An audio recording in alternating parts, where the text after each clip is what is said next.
Todas estas consideraciones relativas tanto a la utilidad como al perjuicio de aplicar la razón deben servir para aclarar que, aun cuando el saber abstracto sea el reflejo de la representación intuitiva y se basa en ella, en modo alguno resulta tan congruente con ella como para que pueda suplirla por doquier, sino que más bien nunca se corresponde del todo con dicha representación.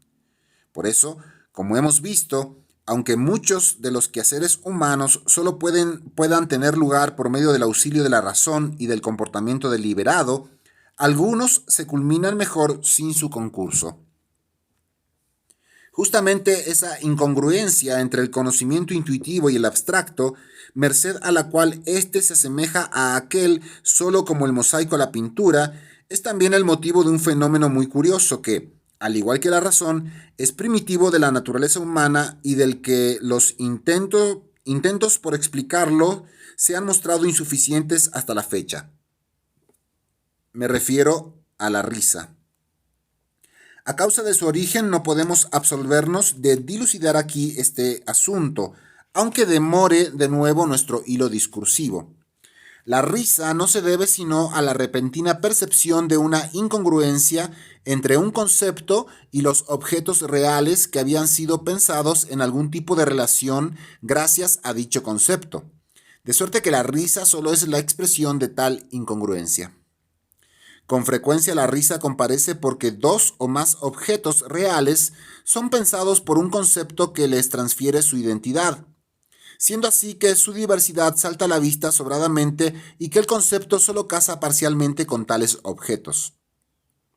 Sin embargo, muy a menudo se trata de un único objeto real cuya incongruencia con el concepto bajo el que por un lado se había subsumido correctamente se hace notar de repente. Cuanto más correcta es por un lado la subsunción de tales realidades bajo el concepto, así como cuanto mayor y más estridente es su inadaptación para con él, tanto más intenso es el efecto de lo risible que se corresponde con tal contraste.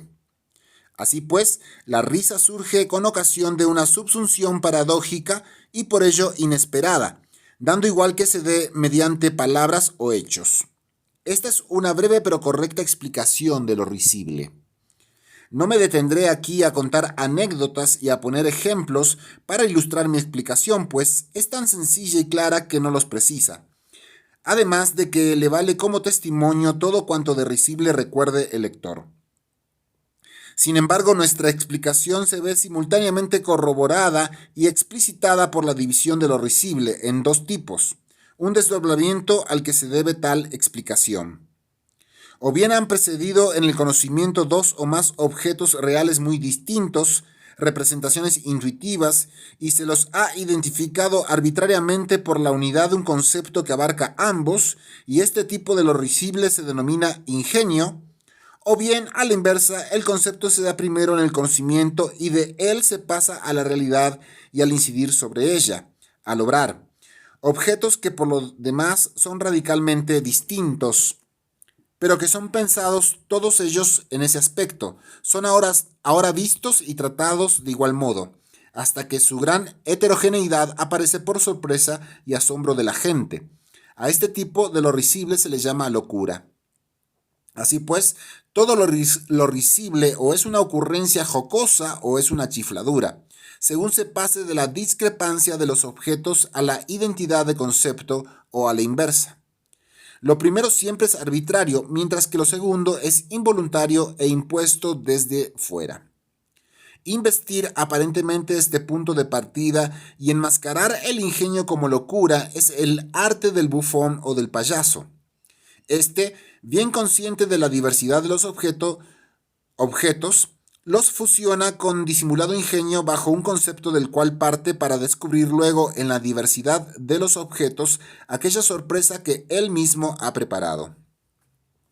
De esta breve pero suficiente teoría de lo risible se infiere que, dejando a un lado el caso de los humoristas circenses, el ingenio ha de mostrarse siempre en palabras, mientras que la locura suele hacerlo en acciones, aunque también en palabras, como cuando formula su proyecto en vez de ejecutarlo realmente, o se expresa en meros juicios y opiniones.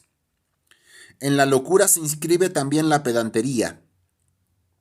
Esta se debe a que uno tiene poca confianza en su propio entendimiento y por eso no quiere confiarle el reconocer inmediatamente lo correcto en cada caso particular, por lo que se le pone entera y absolutamente bajo la tutela de la razón, de la cual quiere uno servirse para todo, partiendo siempre de conceptos, reglas o máximas universales y ateniéndose exactamente a ellas, en la vida, en el arte y en la buena conducta ética.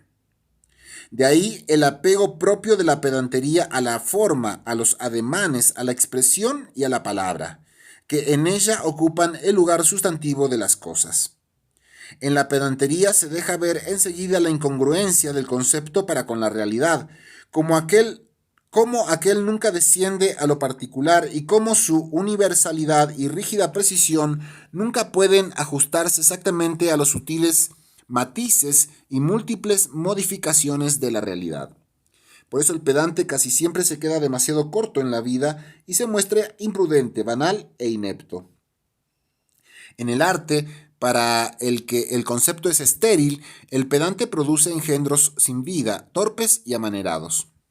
Hasta en sentido ético, el proyecto de obrar correcta o noblemente no puede ser ejecutado en general según máximas abstractas, porque en muchos casos la índole infinitamente matizada y sutil de las circunstancias hace necesaria una opción por lo correcto que proviene directamente del carácter, toda vez que la aplicación de máximas meramente abstractas arroja por un lado resultados falsos, porque solo se adaptan a medias, y por otro lado ni siquiera son ejecutables, en tanto que son ajenas al carácter individual de la gente, y dicho carácter nunca se deja desmentir por completo.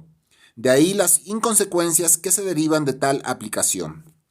No podemos absolver por completo a Kant del reproche de alentar la pedantería moral, al haber cifrado la condición del valor moral de una acción en que ésta tenga lugar por máximas abstractas, puramente racionales y sin inclinación o arrebato momentáneo algunos.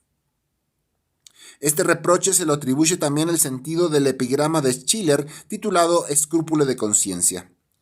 Cuando, particularmente en los asuntos políticos, se habla de doctrinarios, teóricos, eruditos, etc., se está pensando en los pedantes, esto es, en gente que conoce muy bien las cosas en abstracto, pero no en concreto. La abstracción consiste en alejarse de los detalles más nimios, pero justamente esto es lo que cuenta sobremanera en lo práctico. Para cumplimentar esta teoría hay que mencionar todavía un falso tipo de ingenio, el juego de palabras, entre paréntesis calembour, pun, al que también se puede sumar la ambigüedad, entre paréntesis l'equívoque, y cuyo uso principal es lo obsceno, entre paréntesis la indecencia.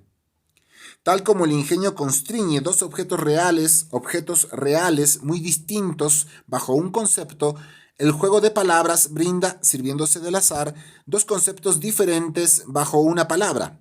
Surge de nuevo el mismo contraste, pero mucho más insípido y superficial, ya que no resulta de la esencia de las cosas, sino del azar de la denominación. En el ingenio se da la identidad en el concepto y la diversidad en la realidad, pero en el juego de palabras la diversidad está en los conceptos y la identidad en la realidad, como el contexto al que pertenece. Sería solo un símil algo rebuscado decir que el juego de palabras se relaciona con el ingenio al igual que la hipérbole del cono superior invertido con la del inferior. Sin embargo, el malentendido de la palabra o el quid pro quo es el retruécano involuntario y se relaciona con este justamente como la locura con el ingenio. Por eso el duro de oído también ha de dar con frecuencia tanto material para la risa como el loco, y los malos comediógrafos utilizan el malentendido en vez del ingenio para hacer reír. Aquí solo he considerado la risa desde un aspecto psíquico.